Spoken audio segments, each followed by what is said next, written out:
IT job కోసం try చేస్తున్నారా? Coding tutor లో ట్రైనింగ్ తో పాటు స్టైఫండ్ అండ్ 100% జాబ్ గ్యారంటీ. తమిళనాట ఇళయ తలపతిగా కోట్లాది మంది అభిమానులను సంపాదించుకున్న విజయ్ రాజకీయ రంగ ప్రవేశం చేశారు. ఇప్పటికే తాను స్థాపించిన పార్టీ పేరును అధికారికంగా ప్రకటించారు. తమిళగా వెట్రి కలగం పేరుతో ఈ ఏడాది ఆయన కొత్త పార్టీని ఏర్పాటు చేశారు. తాజాగా ఆ పార్టీకి సంబంధించిన జెండాను ఆవిష్కరించారు. చెన్నైలో తన పార్టీ కార్యాలయంలో విజయ్ ఈ జెండాను ఎగరవేశారు. ఈ కార్యక్రమంలో ఆయన తల్లిదండ్రులతో పాటు మద్దతుదారులు, అభిమానులు పెద్ద సంఖ్యలో పాల్గొన్నారు. పార్టీ జెండాతో పాటు పార్టీ గీతాన్ని కూడా విడుదల చేశారు విజయ్. చెన్నైలోని పార్టీ కార్యాలయంలో విజయ్ పార్టీ జెండాను ఎగరవేశారు. ఎరుపు, పసుపు రంగులతో కూడిన ఈ జెండాలో 2 ఏనుగులు, మధ్యలో వాఘై పుష్పం ఉంది.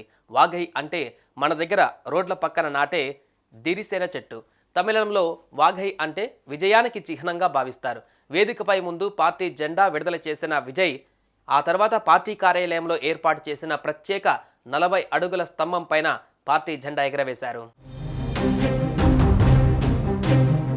కార్యకర్తలతో కలిసి విజయ్ ప్రతిజ్ఞ చేశారు. ఈ సందర్భంగా విజయ్ దేశ స్వాతంత్రం కోసం పోరాడి ప్రాణత్యాగం చేసిన యోధులను, తమిళ నేల నుంచి వెళ్లి మన హక్కుల కోసం అలుపెరగని పోరాటం చేసిన అసంఖ్యాక సైనికులను ఎప్పటికీ గుర్తుంచుకుంటాం. కులం, మతం, లింగం, ప్రాంతం పేరుతో జరుగుతున్న వివక్షను మేము తొలగిస్తాం. ప్రజల్లో అవగాహన కల్పించి అందరికీ సమాన హక్కులు, అవకాశాల కోసం కృషి చేస్తాం. సమానత్వం అనే సూత్రాన్ని బలంగా సమర్థిస్తామని తన పార్టీ అజెండాను ప్రకటించారు. ఈ ఏడాది ఫిబ్రవరిలో విజయ్ రాజకీయ పార్టీని ప్రారంభించారు. అయితే లోక్సభ ఎన్నికలలో పోటీ చేయబోనని ముందే స్పష్టం చేసిన ఆయన ఇతర పార్టీలకు కూడా మద్దతు ఇవ్వలేదు.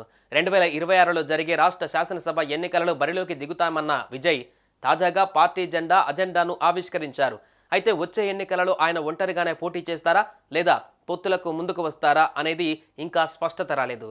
మొత్తంగా వచ్చే ఏడాది రాష్ట్రంలో అసెంబ్లీ ఎన్నికలు జరగనున్న వేళ ఈ పరిణామాలు కీలకంగా మారాయి.